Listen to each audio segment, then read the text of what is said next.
नमस्कार, prime time debate के साथ मैं हूं दीपक कुमार। आज बात करेंगे जेडीयू के भीष्म पितामह कहे जा रहे राज्यसभा सांसद और पार्टी के पूर्व राष्ट्रीय अध्यक्ष शरद यादव की। शरद यादव बिहार में महागठबंधन में टूट को मैंडेट के साथ धोखा करार दे चुके हैं। पार्टी लाइन से अलग बयान देने के बाद वो अब निशाने पर हैं। पार्टी से बगावत कर खुद को राजनीति में ज्यादा देर तक खड़ा रख पाना सबके बूते की बात नहीं होती। जॉर्ज फर्नांडिस के पास शरद यादव से ज्यादा जनाधार था। पार्टी ने उनको लोकसभा का टिकट नहीं दिया तो वो विद्रोह कर बैठे और निर्दलीय चुनाव लड़ गए। नीतीश कुमार ने उन्हें पार्टी से निकाल दिया, लेकिन बाद में उनको राज्यसभा भेज दिया गया। लेकिन एक हकीकत ये भी है कि जॉर्ज जैसा समर्थन शरद यादव के पास नहीं है। लेकिन शरद राजनीति के कम खिलाड़ी नहीं है। फिर भी देखने वाली बात ये होगी कि शरद यादव कैसे खुद को जॉर्ज फर्नांडिस बनने से बचाते हैं। शरद के पार्टी और नीतीश के खिलाफ इस गर्म मिजाज पर प्राइम टाइम में बात करेंगे।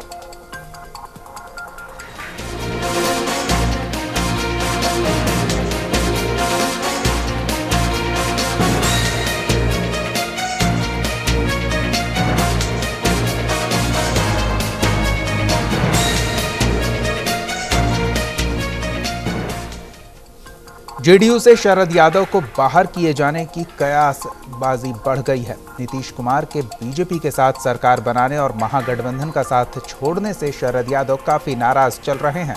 उनके स्वर भी उग्र हैं। ऐसे में अब शरद यादव के भविष्य पर कोई बड़ा फैसला होने की पूरी संभावना है।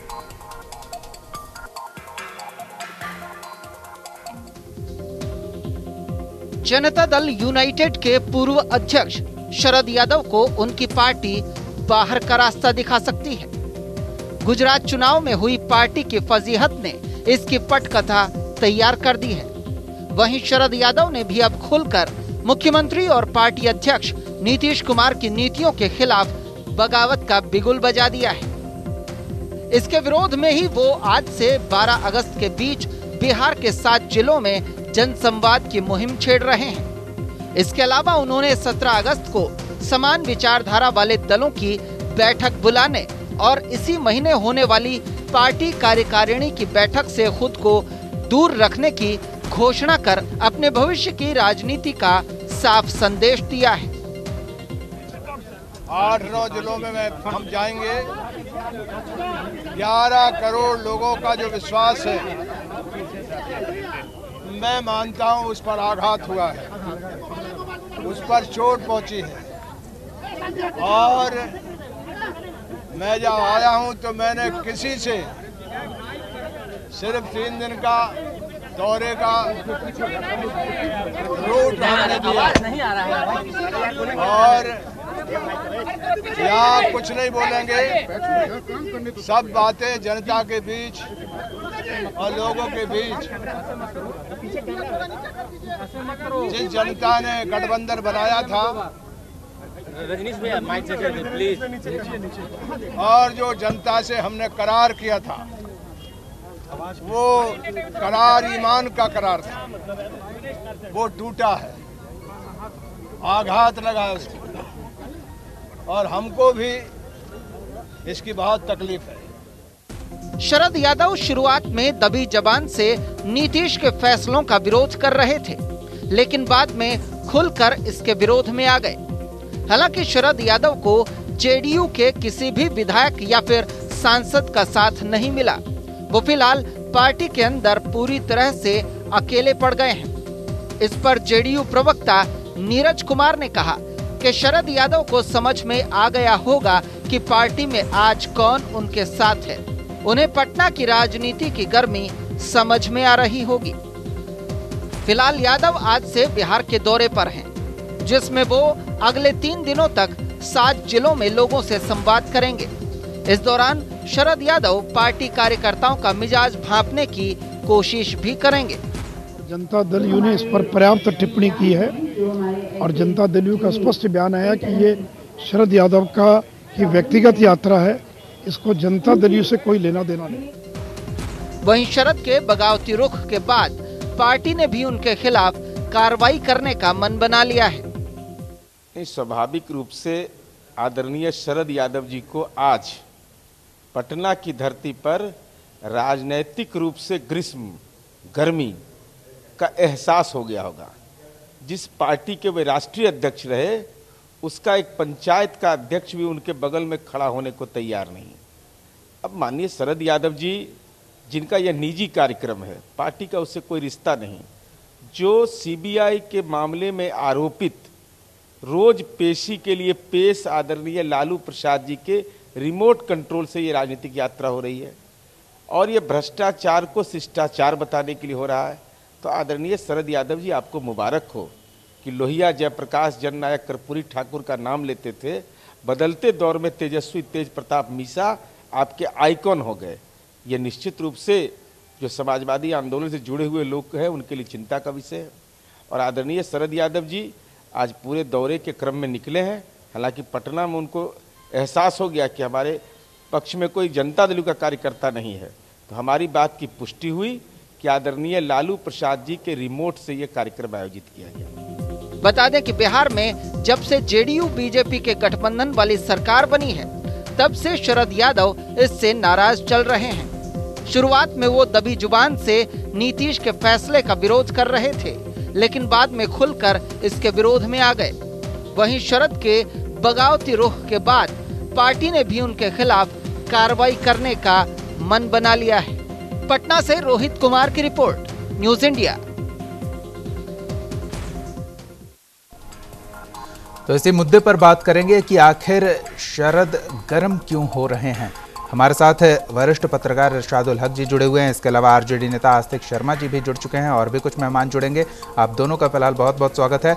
इरशादुल जी, क्या लगता है, क्या तलाशने निकले हैं शरद यादव अपनी यात्रा पर 3 दिवसीय, जो वो बिहार के अलग अलग जिलों में अलग अलग सभाओं के जरिए तलाशने की कोशिश कर रहे हैं? क्या समझना चाह रहे हैं वो बिहार में? देखिए, जब शरद यादव ने बिहार दौरे की शुरुआत की तो उन्होंने कहा कि जब भी मैं ऊहापोह की स्थिति में होता हूं तो मैं जनता से संवाद करता हूं और जनता से जानना चाहता हूं कि आगे क्या किया जाए।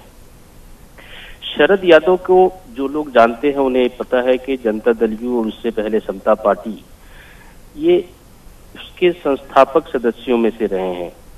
शरद यादव के साथ जॉर्ज फर्नांडीज थे और जॉर्ज फर्नांडीज, शरद यादव और उसके बाद नीतीश कुमार की स्थिति थी। बल्कि जब इस पार्टी का गठन हुआ था तो नीतीश कुमार की हैसियत 5वें, 6ठे या 7वें नंबर पे थी।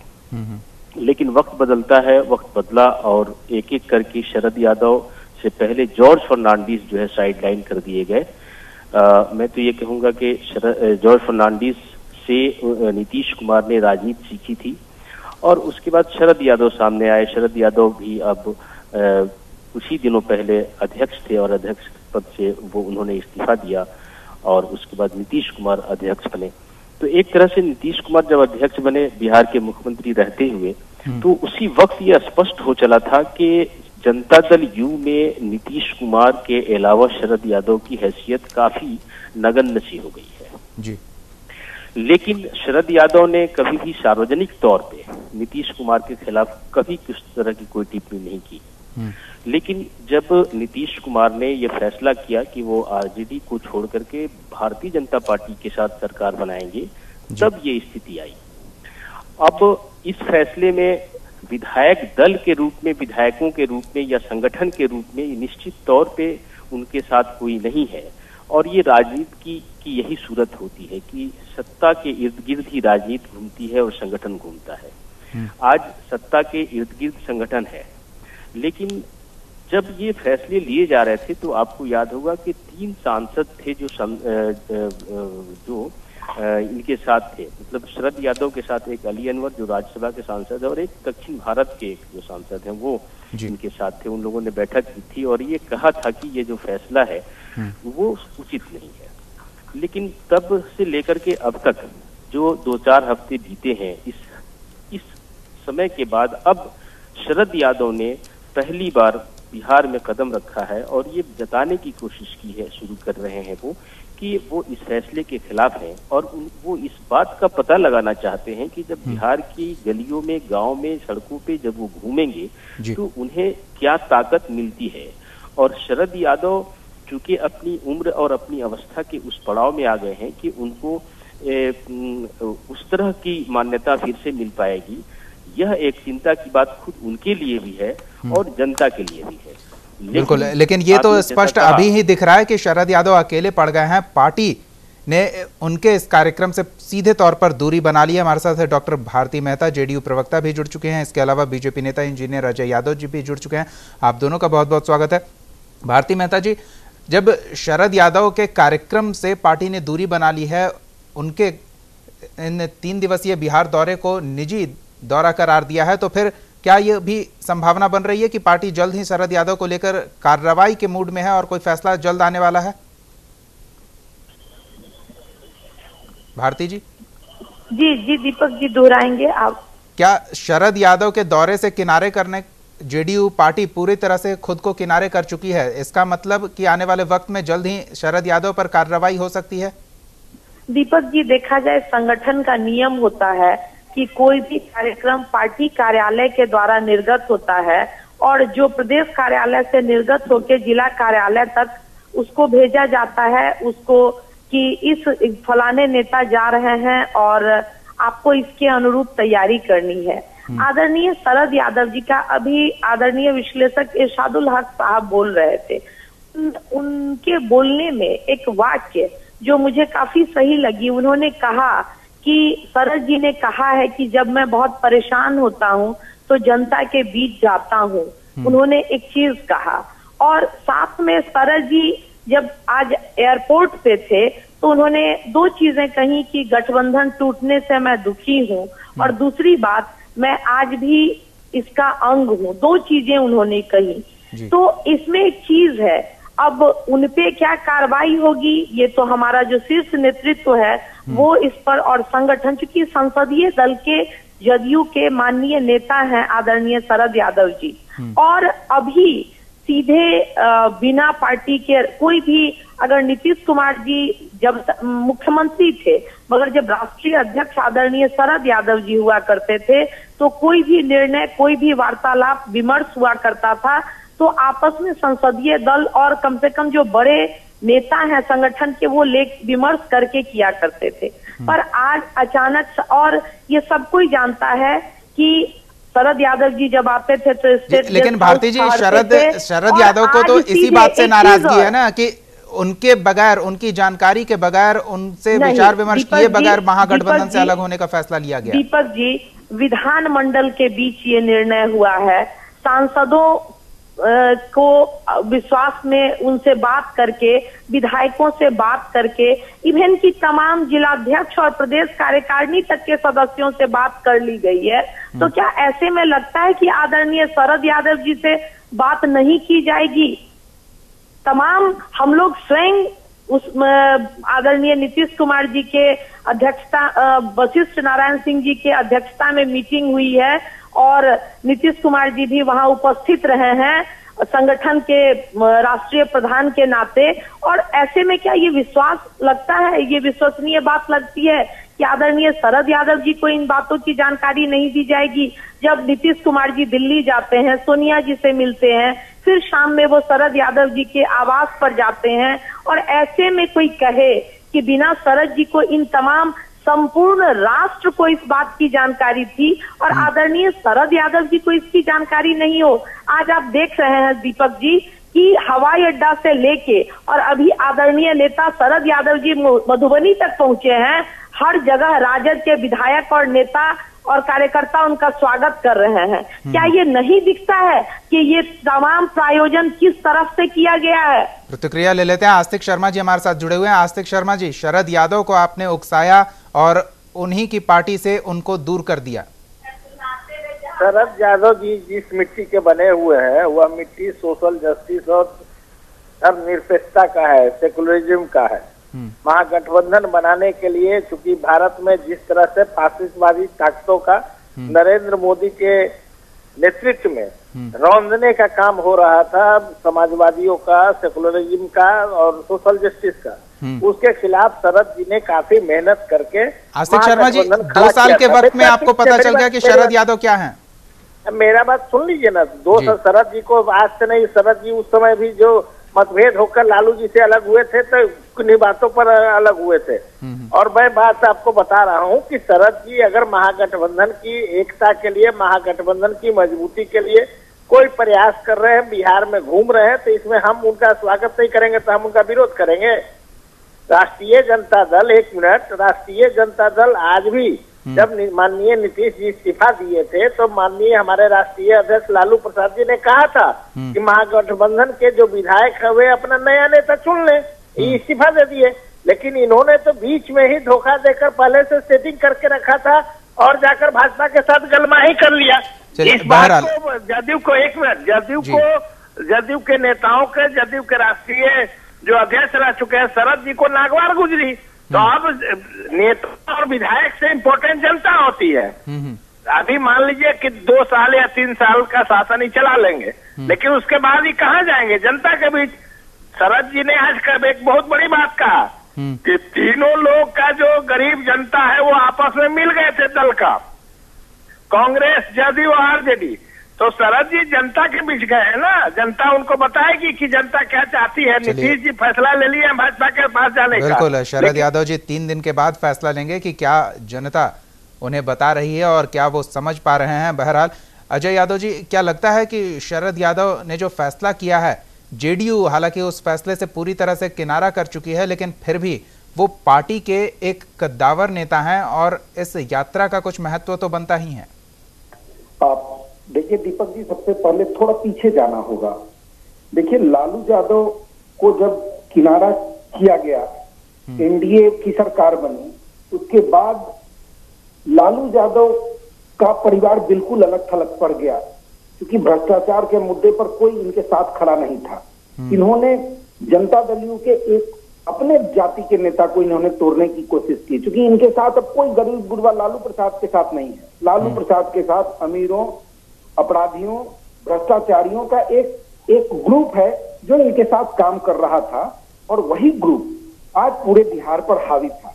उस ग्रुप को क्रैक किया है एनडीए ने। एनडीए सरकार बनते ही देखिए वो सारे भाग रहे हैं, कोई बालू माफिया भाग रहा है, कोई भ्रष्टाचारियों के ऊपर बहुत बड़ा प्रहार हुआ है। उसके बाद लालू प्रसाद ने अपने ये जो दोनों इनके जो पुत्र हैं, जो साधु और सुभाष के जगह को पूरा करने के लिए आज ये चंपारण यात्रा पर गए हैं। मैं तो कहता हूं कि ये सबसे पहले महुआ और राघोपुर जाकर के देखें। लोग बस इनका गला नापने का इंतजार कर रहा है कि ये दोनों इनके जो पुत्र हैं, ये महुआ और राघोपुर तो आवे, इनका भारी स्वागत उस इलाके में होना है, और वैसा स्वागत कम से कम राजनीति कर रहे हैं। हम शरद यादव की बात कर रहे हैं। होगा महुआ और राघोपुर में इन्होंने भारी बड़े पैमाने पर चीट किया है लोगों को। जहां तक शरद यादव की बात है, शरद यादव एक मौका परस्त नेता है। 12 साल तक ये जनता दल यूनाइटेड के अध्यक्ष रहे। उसके बाद उस पूरे पीरियड में ये कोऑर्डिनेटर रहे हैं एनडीए के। साहब जब शासन सत्ता में आप रहते हैं तब तो ये एनडीए के साथ चलने में इनको कोई दिक्कत नहीं होती है। और लालू प्रसाद को समाप्त किसने किया? लालू प्रसाद को समाप्त करने में शरद और माननीय नीतीश कुमार मुख्यमंत्री का ही हाथ रहा है। तो बीजेपी शरद यादव के इस यात्रा को कैसे देख रही है? बीजेपी शरद जी के यात्रा को हम देखिए, यह विषय ही नहीं है भाजपा का, यह विषय भाजपा का है ही नहीं। भाजपा के सहयोगी दल के एक कद्दावर नेता जो अभी भी दल में बने हुए हैं, अपने पद पर बने हुए हैं, वो कद्दावर नेता की स्थिति यह है कि इनके एक विधायक इनके साथ नहीं है, इनके विधान परिषद इनके साथ नहीं है, इनका एक जिला अध्यक्ष इनके साथ नहीं है। ये कैसे कद्दावर है? ये एनडीए के कोऑर्डिनेटर रहे हैं, संयोजक रहे हैं। अपने समय में एनडीए ने इनको बहुत मान सम्मान दिया, और उस मान सम्मान के चलते आज शरद यादव ने लालू और इनके परिवार को पटनी दी है। आस्तिक शर्मा जी, अगर शरद यादव जिस तरह से आप बता रहे हैं कि वो ऐसी मिट्टी से बने हुए हैं जो सेक्युलरिज्म वाला है, समाजवाद वाला है, अगर वो फैसला लेते हैं कि आरजेडी के साथ जाएंगे तो फिर क्या भूमिका देखते हैं उनके लिए? क्या आरजेडी में कोई जगह भी खाली है? जो रास्ता राष्ट्रीय जनता दल का है, सामाजिक न्याय धर्मनिरपेक्षता का, वही रास्ता उन्हीं का है। तो फिर आरजेडी और शरद यादव जी अलग कहाँ है? महागठबंधन की बात मैं कर रहा हूँ ना। जदयू जो स्वरूप है, उन्होंने कहा था कि सरकारी जदयू के नीतीश जी नेता है और जनता जदयू के शरद जी नेता है। जनता ना तय करेगी कि असली जदयू कौन है। अब जनता के बीच गए हैं, जनता का राय आएगा। अभी जनादेश यात्रा निकल रहा है ना, अजय यादव जी बोल रहे थे। हमें तो लगता है आज की तारीख में अगर इतना ही एनडीए और नीतीश जी में घमंड है तो विधानसभा को भंग करके नया जनादेश ले ले। चलिए, विधानसभा को भंग करने की बात शायद नीतीश कुमार नहीं सोच रहे होंगे, लेकिन इरशादुल हक जी, क्या शरद यादव को ये यात्रा करना महंगा पड़ सकता है? नहीं, देखिए, शरद यादव के लिए ये महंगा या सस्ता का मामला बिल्कुल नहीं। शरद यादव पार्टी में रहकर के भी पार्टी का हिस्सा लगभग नहीं थे। कोई फैसला जनता दल यू का ऐसा नहीं था जो शरद यादव के प्रभाव के अधीन लिया जाता हो। शरद यादव खुद भी इसको मतलब अनौपचारिक रूप से कहते थे कि उनकी स्थिति बिल्कुल ऐसी नहीं है। अब जब ये फैसला हो गया है तो उन्होंने ये तय किया है कि भाई जो जनता दल यू का ने जो ये फैसला लिया है वो इस फैसले के खिलाफ है और जो हालात बता करके हम लोग भारतीय जनता पार्टी से अलग हुए थे, उस हालात में किसी तरह का कोई परिवर्तन नहीं हुआ। ये जब सरकार बनी थी नीतीश कुमार की 26-27 तारीख को, उसी के दूसरे दिन ये एक बैठक हुई थी शरद जी के घर में, जिसमें इस बात को स्वीकार किया था इन लोगों ने कि वहां पे जो जिन हालात को लेकर के भारतीय जनता पार्टी से हम अलग हुए थे उसमें रत्ती बराबर भी किसी तरह का कोई परिवर्तन नहीं हुआ है। तो ऐसी स्थिति में इनकी ये जो बिहार आ रहे हैं और निश्चित तौर पे इसमें लालू प्रसाद और राष्ट्रीय जनता दल के कार्यकर्ताओं का इस पूरे यात्रा में बहुत बड़ा सहयोग है। और आपको एक बात मैं याद दिलाता हूं दीपक जी की, जब शरद यादव यहाँ आ रहे थे तो कल ही लालू प्रसाद ने एक प्रेस कॉन्फ्रेंस जल्दी से बुलाई थी और उन्होंने ये कहा था कि जैसे राजनीति के दावपेच कैसे होते हैं वो मैं आपको उसकी तरफ में इशारा करना चाहता हूँ। लालू प्रसाद ने कहा था कि शरद जी जब एयरपोर्ट पर आएंगे तो जनता दल यू के लोग जो है उनका विरोध करेंगे, काला झंडा दिखाएंगे। तो ये कह करके उन्होंने एक तरह से दो निशाने किए थे। एक तो ये कि अगर जनता दल यू के कार्यकर्ता जो विरोध करने वाले होंगे वो इससे रुक जाएंगे, वो विरोध नहीं करेंगे। और उन्होंने पहले ये बात कह करके अपने लोगों को ये जताने की कोशिश की थी कि शरद आ रहे हैं तो इनका सपोर्ट होना चाहिए। और शरद 3-4-5 जिलों में घूमेंगे अगले 2-3 दिन। लेकिन इरशादुल जी, इसमें ये जो लालच दिया जा रहा है शरद यादव को, एक तरह से कहें कि लालच ही है कि आप हमारे साथ आइए और हम आगे बढ़ेंगे और नया आंदोलन खड़ा करेंगे। क्या लगता है कि आरजेडी में शरद यादव के लिए कोई जगह भी है? लालच वाली बात को अगर हम देखें दीपक जी तो थोड़ा सा हम पीछे मुड़ करके देखते हैं कि जैसे ही सरकार यहाँ पे भारतीय जनता पार्टी के साथ 4-5 हफ्ते पहले बनी थी तो ये खबर आ रही थी ऑफ द रिकॉर्ड कि शरद यादव से अरुण जेटली ने मुलाकात की है। शरद यादव से कई भारतीय जनता पार्टी के लोग मिले थे और उनको ये ऑफर किया गया था कि वो केंद्रीय मंत्रिमंडल का हिस्सा बने। अगर यह बात लालच के आधार पे होती तो शरद यादव ने उसको स्वीकार कर लिया होता, लेकिन अब वो एक चुनौती भरा काम करने जा रहे हैं। शरद यादव को यह पता है कि अगर हम इसी स्टैंड पे कायम रहें तो जनता दल यू में हमारे लिए कोई जगह नहीं बचेगी जी। तो ऐसी स्थिति में लालू प्रसाद यादव चूंकि आरजेडी नीतीश कुमार से चोट खाया हुआ है तो उस चोट की थोड़ी सी भरपाई शरद के नाम पे अगर हो जाती है जी। और शरद यादव बिहार में, ठीक है बिहार के नहीं रहे हो, लेकिन बिहार में उनकी पूरी राजनीति जो है जो बिहार में चली है और एक बड़े कद्दावर नेता निश्चित तौर पे रहे हैं। अभी संगठन के स्तर पे उनकी भूमिका काफी नगण्य हो गई है, लेकिन उनकी राजनीतिक अस्तित्व को अस्वीकार नहीं किया जा सकता है। अब जहां तक आपकी बात का आपका जो सवाल था वो ये कि क्या आरजेडी में उनके लिए जगह बची है? आरजेडी में ये कह पाना अभी मुश्किल है। ये भी संभव है कि शरद यादव एक अपने स्वतंत्र अस्तित्व के साथ आरजेडी और कांग्रेस के साथ एक गठबंधन का हिस्सा हो, या यह भी हो सकता है कि वो आरजेडी में जाएं तो अभी स्थितियों को देखना है कि अगले 2-3 दिन में क्या होता है और जदयू की तरफ से औपचारिक 2 दिन में क्या बदलाव हो सकता है। लेकिन वक्त हमारे पास कम है, पर भारती जी से एक जवाब जरूर जानना चाहेंगे। भारती जी, 19 तारीख को बैठक में शरद यादव शामिल होंगे?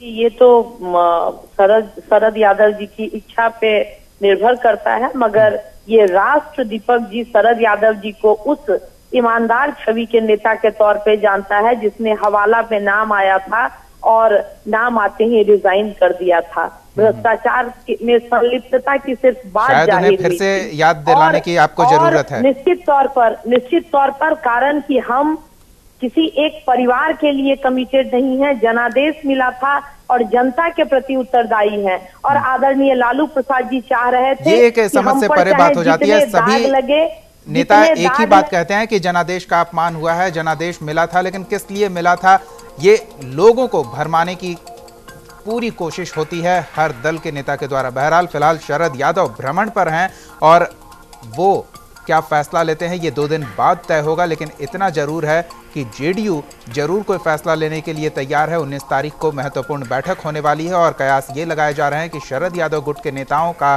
पार्टी में कद घट सकता है या फिर उन पर बड़ी कार्रवाई भी हो सकती है अगर शरद यादव का यही गर्म तेवर बरकरार रहा तो।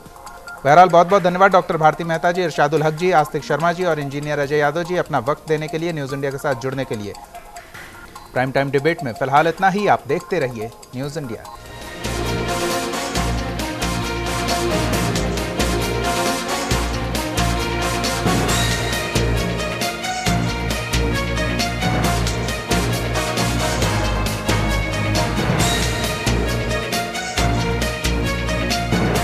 आप हमारे चैनल को YouTube पर सब्सक्राइब कर सकते हैं न्यूज़ इंडिया निम्स पर।